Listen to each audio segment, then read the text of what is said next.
খোদার কসম করে বলি, খোদার কসম করে বলি, ও যুবক ভাই ভালো করে শুনে নাও, আমিও তো তোমার মতো একটা যুবক।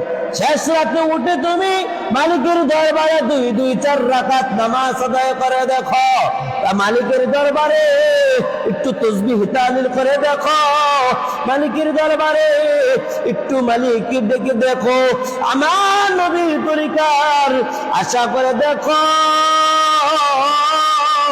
কত মজা লাগে, কত মজা লাগে। যত তুমি তাসবিহ টানবা, যত তুমি আল্লাহ আল্লাহ আল্লাহ আল্লাহ আল্লাহ আল্লাহ আল্লাহ বলে তুমি ডাকবা, দেখবা চোখের পানি top top top top top top করে পড়বে। মনে হবে দুনিয়া এখানে মজা, এর থেকে মজা আর দুনিয়াতে কিচ্ছু নাই। আল্লাহকে ডাক রে বান্দা, আল্লাহকে ডাক, আল্লাহকে ডাকতে ডাকতে জীবন চলে যা, ঠিক কিনা? এই জবানটা কার দেওয়া? আল্লাহর দেওয়া। আমাদেরকে খাওয়াইতেছে কে? পড়াইতেছে কে? কার হুকুমে দুনিয়া থেকে বিদায় হয়ে যাব? কার ইবাদত করতে হবে? এই জন্যই কবি বলেন, আল্লাহকে ডাক রে বান্দা, আল্লাহকে ডাক, আল্লাহকে ডাকতে ডাকতে জীবন চলে যা। কারণ যখন তুমি ছোট্ট ছিলা, দাঁত ছিল না মুখে, নরম খাবার দিছেন আল্লাহ মা জননীর বুকে। কারণ যখন তুমি ছোট্ট ছিলা, দাঁত ছিল না মুখে, নরম খাবার দিছেন আল্লাহ মা জননীর বুকে। সেই আল্লাহকে ভুলো না কেউ, সেই আল্লাহকে ভুলো না কেউ, জীবন থাকার যাক। আল্লাহকে ডাক রে বান্দা, আল্লাহকে ডাক। বলেন কাল কিয়ামতের ময়দানের মধ্যে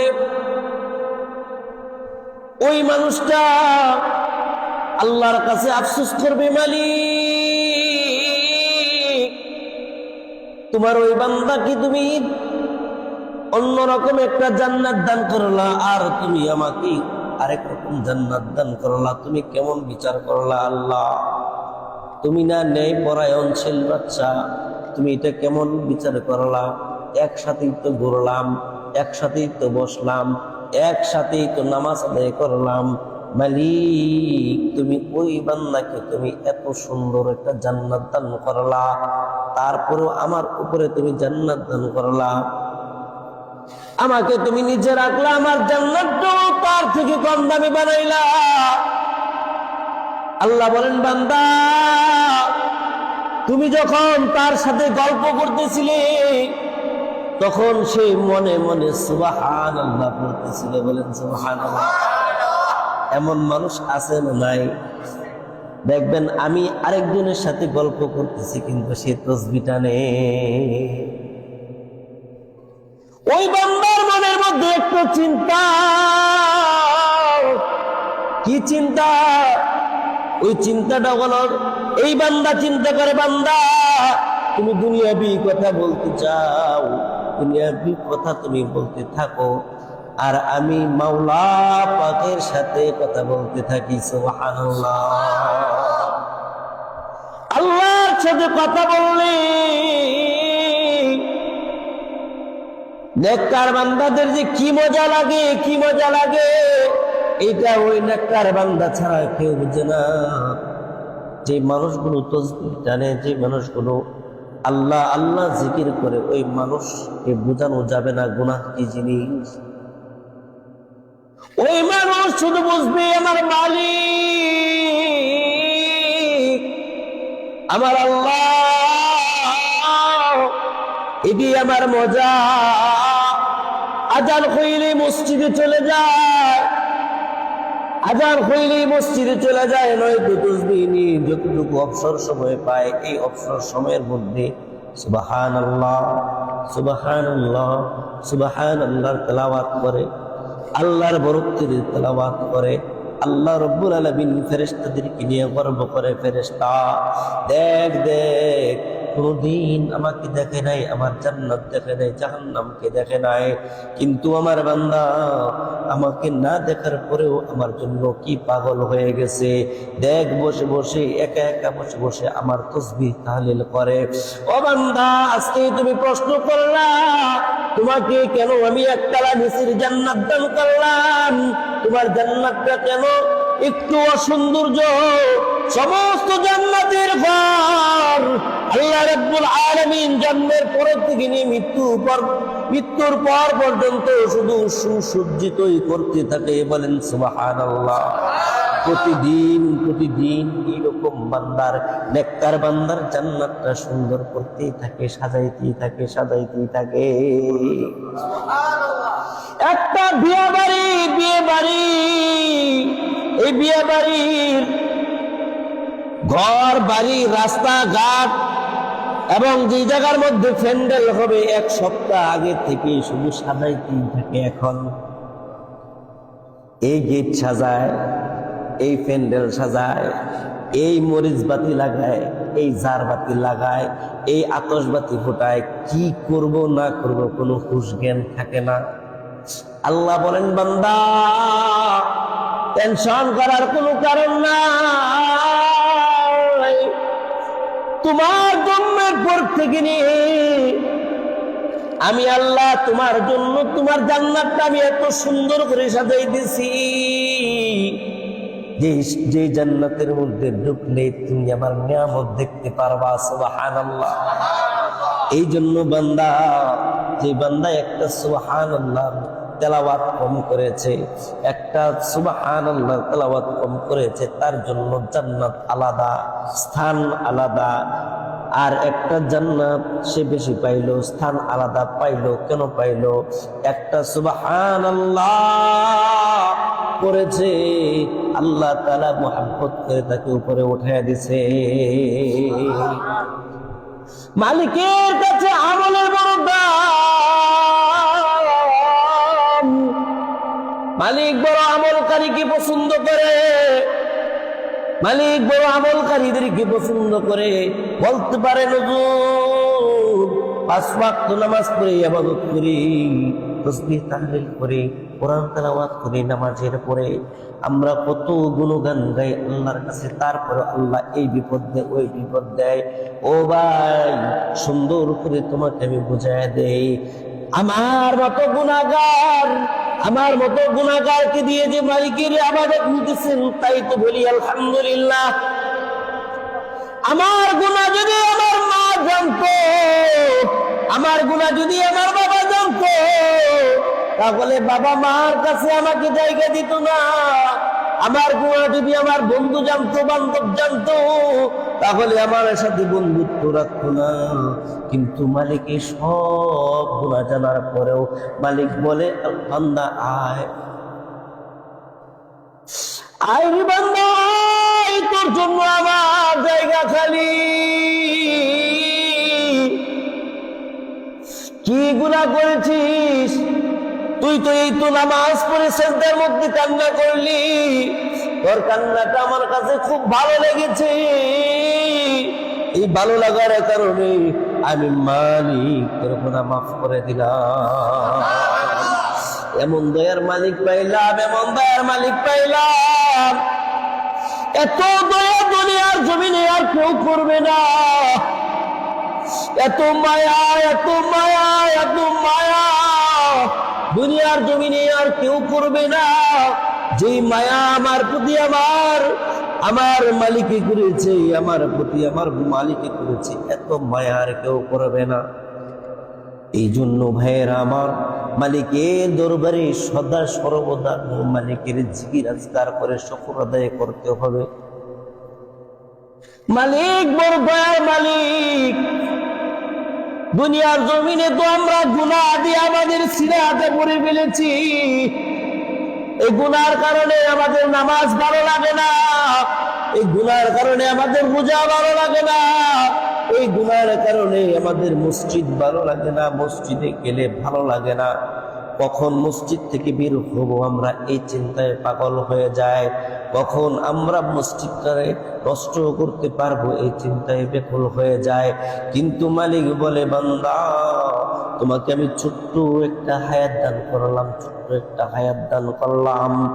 দুনিয়ার একদিন, দুনিয়ার 1000 বছর, আর আখিরাতের একদিন, আখিরাতের একটা দিন, আর দুনিয়ার 1000 বছর। বলো বান্দা, তোমাকে আমি 1000 বছর সময় দিলাম কিনা? না না না, তোমাকে আমি 1000 বছর সময় দিই নাই। বলছো 1000 রে মনে হয় কয় ভাগ করলে জানি 60 বছর হয়, কয় ভাগ করলে জানি 40 বছর হয়, কয় ভাগ করলে জানি 70-80 বছর হয়। এত ছোট্ট একটা দিন দান করলাম ও বান্দা, তারপরেও তুমি এই অল্প দিনের মধ্যে তুমি আমাকে কিভাবে বলে যাও? আমি নামাজ পড়ি, রোজা রাখি, ইবাদত বন্দেগী করি, এই নামাজ রোজার মধ্যে, ইবাদত বন্দেগী করার মধ্যে মালিক আমার প্রতি খুশি হয়ে যায়।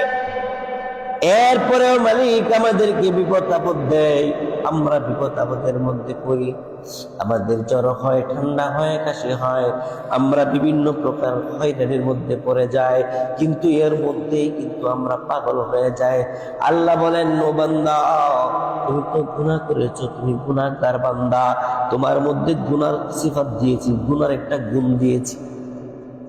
আল্লাহ আমাদেরকে কয়টা গুণ দিয়েছেন? জুড়ে বলেন কয়টা? সবাই বলেন কয়টা? আপনাদের সাথে ওয়াজ করে মজা নাই। কবরস্থানে ওয়াজ করতেছি আমি কবরস্থানে বসছি, কথা কয় না, কথা কয় না, কথা কয় না। মাহফিলের মধ্যে যে বয়ান করি, এই অল্প মানুষ থাকলেও চিল্লায় চিল্লায় কথা কয়, আপনারা কথা বল না। কয়টা গুণ দিয়েছেন? এই তো সুন্দর হয়েছে। রাগ করছেন? রাগ করছেন? রাগ করছেন? রাগ করেন না, এটাও আমার একটা সিফাত। রাগ করা করি নেই। আল্লাহ আমাদেরকে 2টা গুণ দিয়েছেন, 2টা। একটা গুণ হইলে আমরা গুনাহ করতে পারবো, নবী রাসূলরা কিন্তু গুনাহ করতে পারবে না। এই গুনাহর সিফাত নবী রাসূলদেরকে দেয় নাই।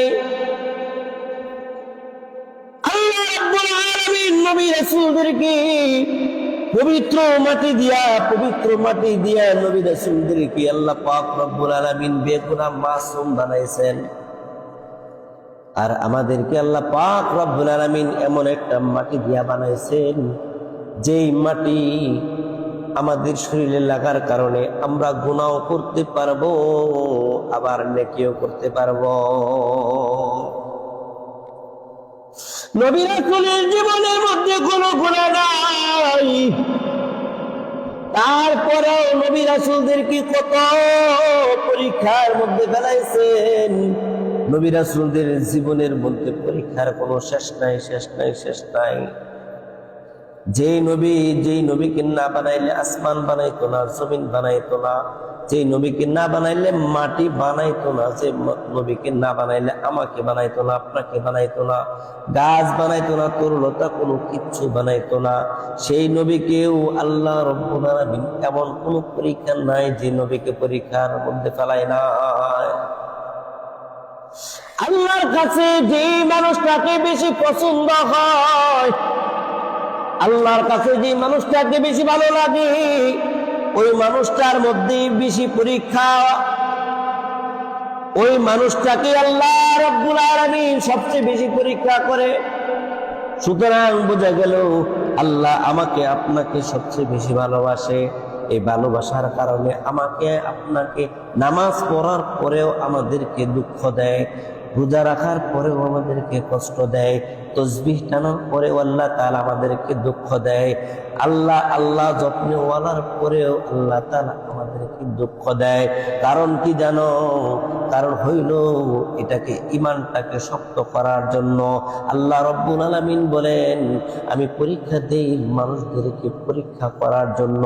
এই পরীক্ষার মধ্যে পড়ে, কঠিন বিপদের মধ্যে পড়ে আমাকে স্মরণ করে নাকি, আমার উপরে ধৈর্য ধারণ রাখে নাকি, এটাই আমি পরীক্ষা করি। সুবহানাল্লাহ। এই জন্য মানুষের গুণ হইল মানুষ গুনাহ করতে পারবে, মানুষ গুনাহ করতে পারবে। এই মানুষটার ভিতরে গুনাহ করবে, মানুষ গুনাহ করবে, গুনাহ করার পরে আবার মালিকের দরবারে আবার তওবা করবে, মালিক ক্ষমা করে দিবে। এই জন্য আল্লাহ রাব্বুল আলামিন আশরাফ আলী থানভী রাহমাতুল্লাহি আলাইহি বলেন, আমাদের দিলের মধ্যে গুনাহ আছে, গুনাহ করব আমরা, গুনাহ করার পর আবার মালিকের দরবারে আবার আমরা তওবা করব। আমাদের ভিতরে গুনাহ থাকার কারণে আমরা মালিকের কাছে নিচু হয়ে থাকি। যদি গুনাহ না হইতো তাহলে কিন্তু আমরা মালিকের দরবারে কিন্তু আমরা নিচু হইতাম না। এই জন্য বারবার আল্লাহর পয়গম্বর সাল্লাল্লাহু আলাইহি ওয়াসাল্লাম একবার গুনাহর মজলিসের মধ্যে তাকে নিয়ে যাওয়া হইল।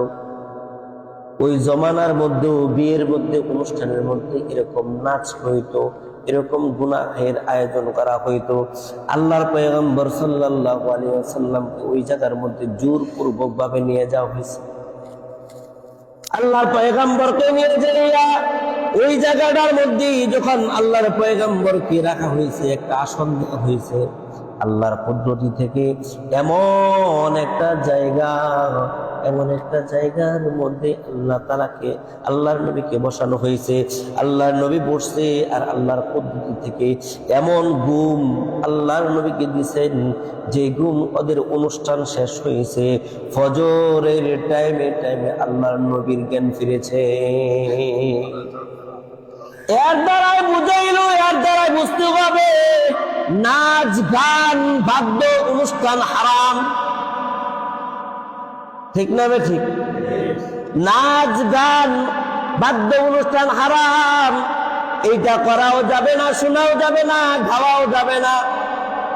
যদি কোনো মানুষ নাচ গান বাদ্য যদি এগুলোর মধ্যে যদি কেউ শরীক হয়ে যায়, আর যদি কেউ সজ্ঞানে যদি এগুলো শ্রবণ করে এবং যদি এইগুলোর মধ্যে সহযোগিতা করে, তাহলে আল্লাহর নবীর বিরোধিতা করা হইল। এই জন্য আমরা যারা মুমিন মুসলমান আছি, আমরা সকলে একমত হয়ে যাব। কারণ কি জানেন? কারণ হইল আমরা যে মানুষ, এই মানুষের ভিতরে একটা সিফাত আছে, গুনাহ। এই গুনাহটা সকলের মন চায়, কারণ গুনাহ করলে খুব মজা লাগে, এই মজাটার দিকে যদি আমি ধাবিত হয়ে যাই, তাহলে কিন্তু আমার জীবন বরবাদ হয়ে যাবে। এই গুনাহটার দিকে যদি আমি ধাবিত হয়ে যাই, আমার জীবনটা বরবাদ হয়ে যাবে। এই জন্য ফকিহগণ বলেন, নিজের দিলটাকে, নিজের নফসটাকে যেদিকে ঘুরাবেন সেদিকেই যাবে, যেদিকে ঘুরাবেন সেদিকেই যাবে। কিরকম? একটা বাচ্চাকে দিয়ে উদাহরণ দিয়েছে।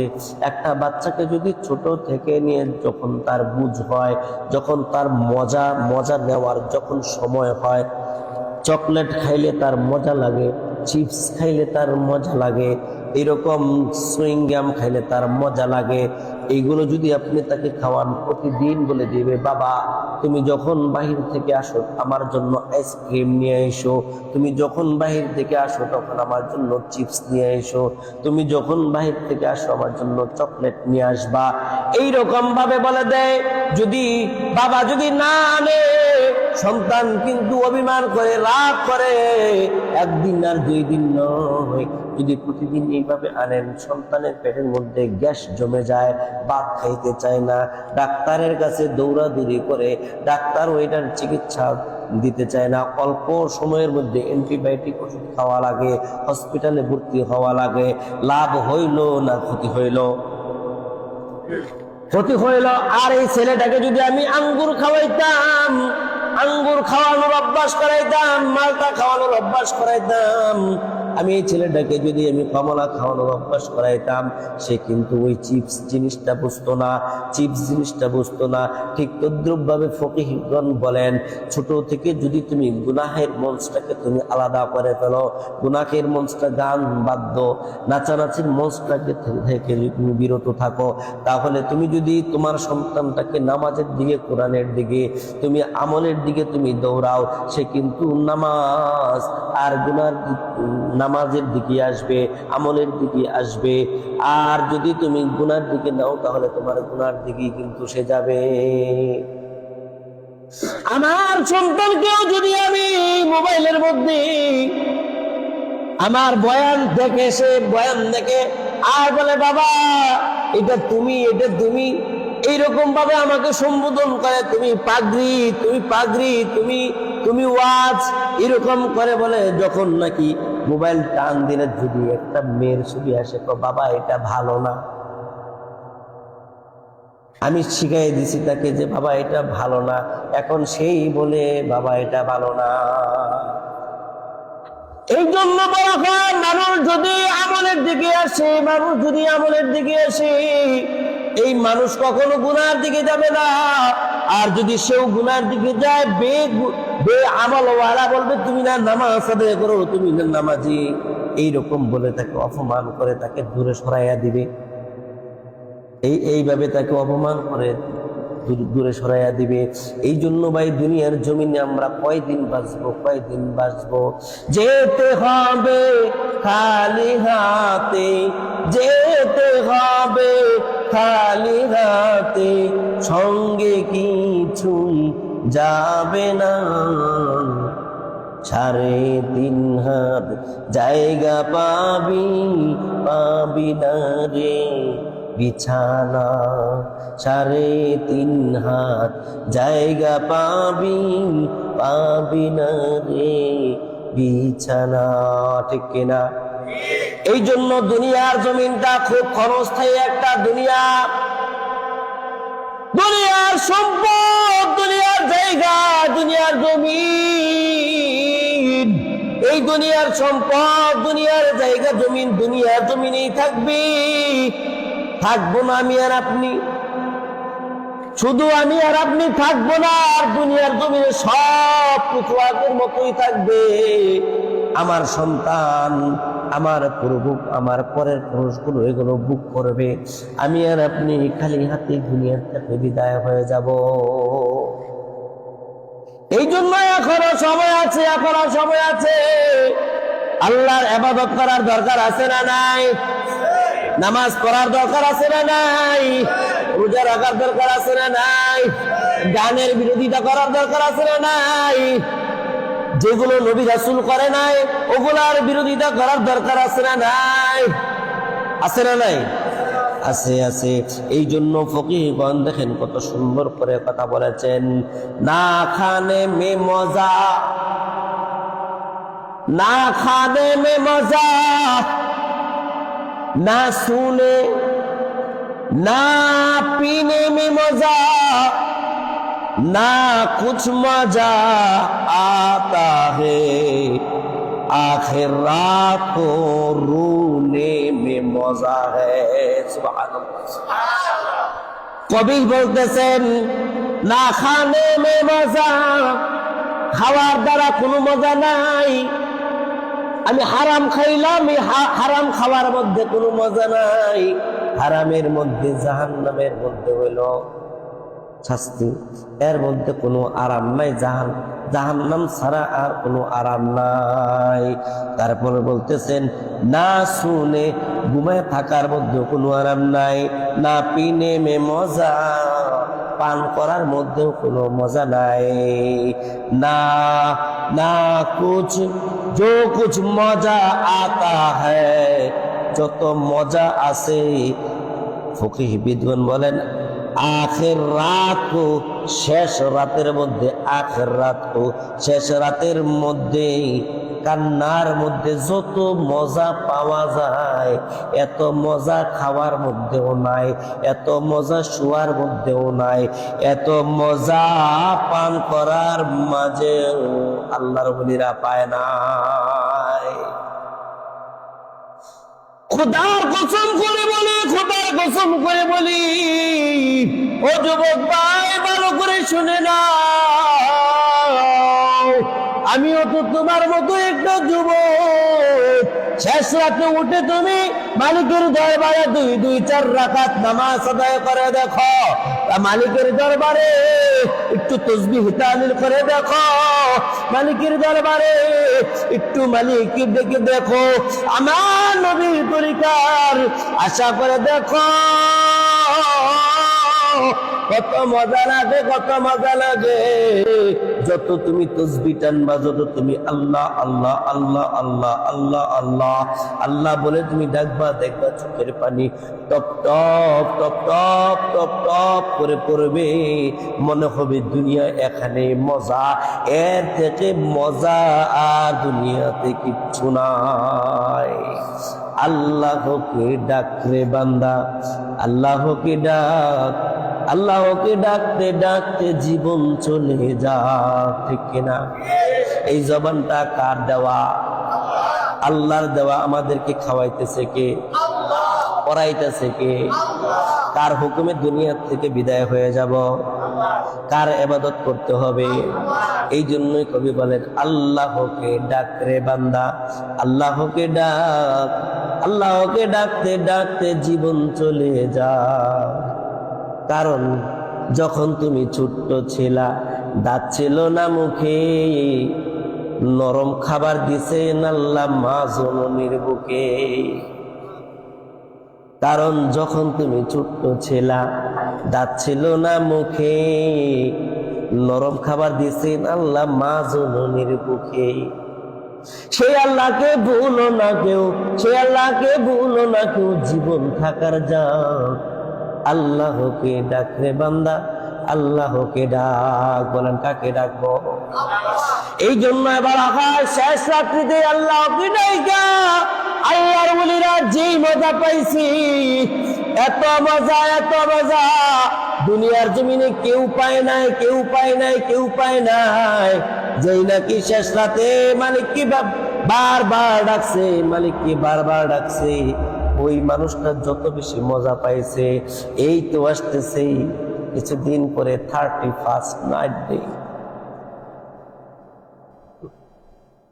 31শে ডিসেম্বর, আমরা এটারে বলি 31st নাইট ডে। এই 31শে ডিসেম্বরের পরে রাত্রিটা যুবক ভাইয়েরা বড় ধরনের একটা ইবাদত বানাইছে। ইবাদত, এত বড় ইবাদত বানাইছো, এত বড় গুনার ইবাদত বানাইছো যুবক ভাই। কেমন করে বানাইলাম? এখন তো আমাদের দেশের মধ্যে দেখা যায়, একটা চোরকে যদি ধরে, একটা বাটপারকে যদি ধরে, একটা ডাকাতকে যদি ধরে, এখনকার সময়ের মধ্যে ওই চোরকে ডাকাতকে বলে তুমি নাচো গান গাও, আর নাচো আর গান গাওয়ার মধ্যে ওরা মায়ের দেয়। আছে না নাই? দেখছেন না? নাচ, ওই গান পারে না, ওই চোর বেটা গান পারে না, এরপরে ওরে বলে তুই গান গা। ওই যেমন পারে এমনই গান গা, গান তার মনে নাই, ওই বইলা দেয় ওর মতোই ওই গান গায়। ওই গান গাইতে থাকে আর ওরে মারতে থাকে, গান গাইতে থাকে, মারতে থাকে। আমার তো মনে হয়, আমার তো মনে হয়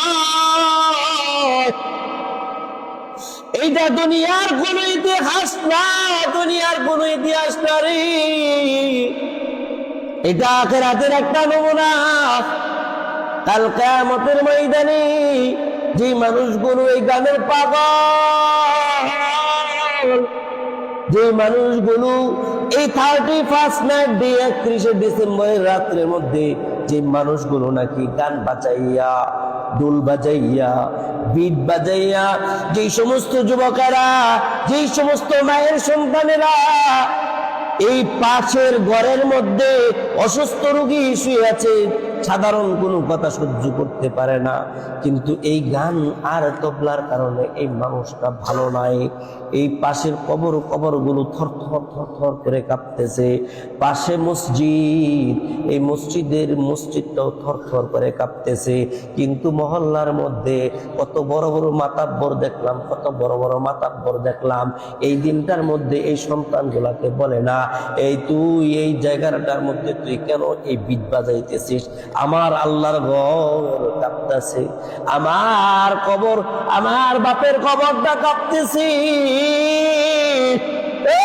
তুই কিভাবে এই জায়গাটার মধ্যে বিট বাজাস? তোর বাবাকে তো এই জায়গার মধ্যে কবর দিয়েছে, তুই কিভাবে এই জায়গার মধ্যে বিট বাজাস?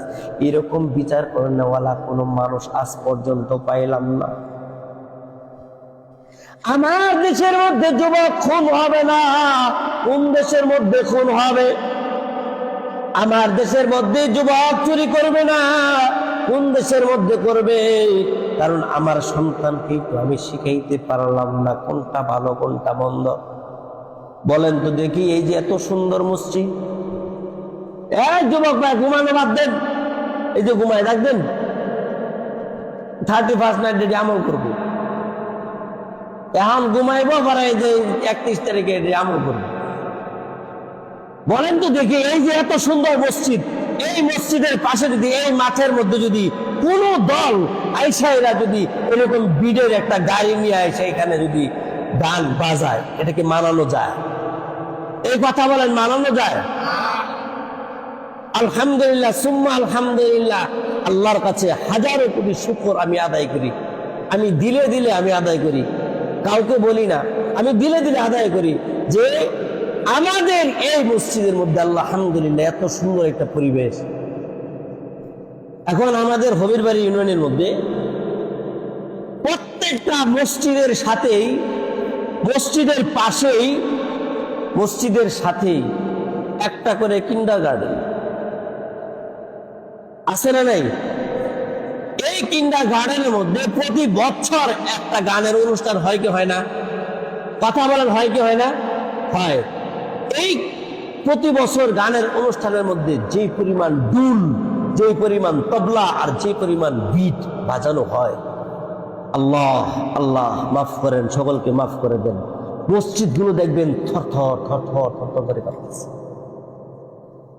কিন্তু এই মসজিদের সভাপতিগুলো, মসজিদের কমিটিগুলো বা এই মহল্লা যে মাতাব্বর আছে, মেম্বার আছে, ওরা একদিনও বাধা দেয় না, খোঁজ খবর নেয় না তুমি এই মসজিদের সামনে আল্লাহর ঘরের মধ্যে তুমি কিভাবে এই বাদ্যটা বাজাও।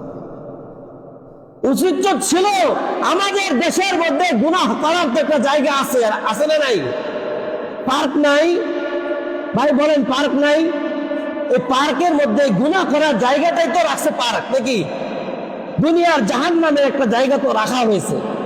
কিন্তু তুমি এখানে দাঁড়াইয়া, তুমি একটা মুসলমানের সন্তান, তুমি নামাজ পড়ো, 5 ওয়াক্ত নামাজ তুমিও পড়ো, তোমার বাবাও পড়েছে, তোমার দাদাও পড়েছে, তোমার আত্মীয় স্বজন সবাই পড়েছে, তুমি 5 ওয়াক্ত নামাজ হয়ে তুমি কিভাবে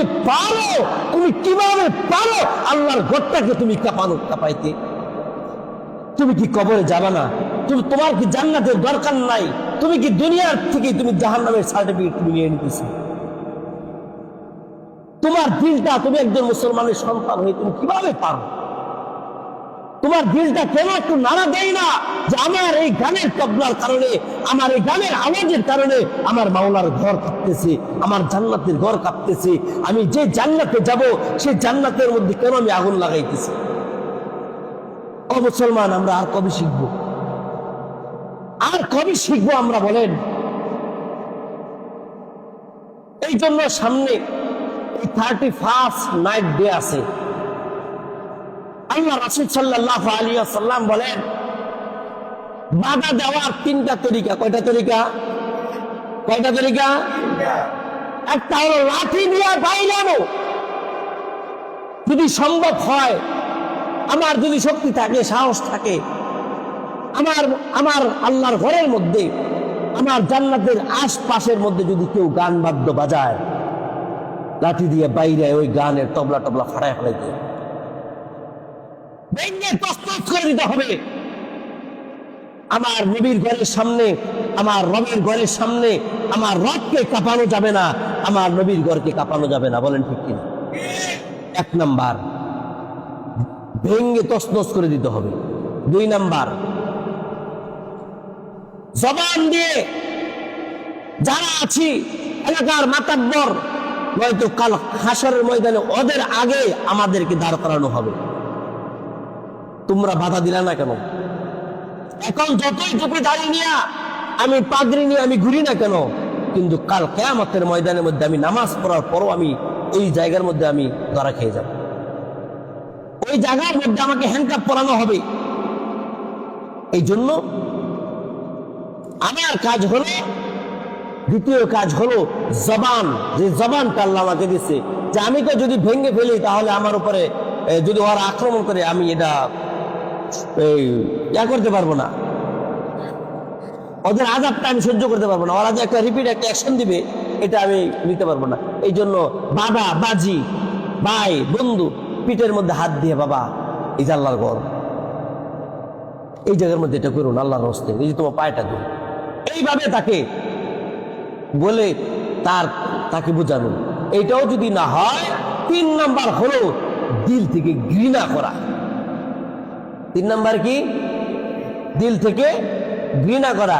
যার বাইরে ভাঙার মতো ক্ষমতা আছে সে যদি ঘৃণা করে তাহলে তার এই ক্ষমতা আদায় হইল না।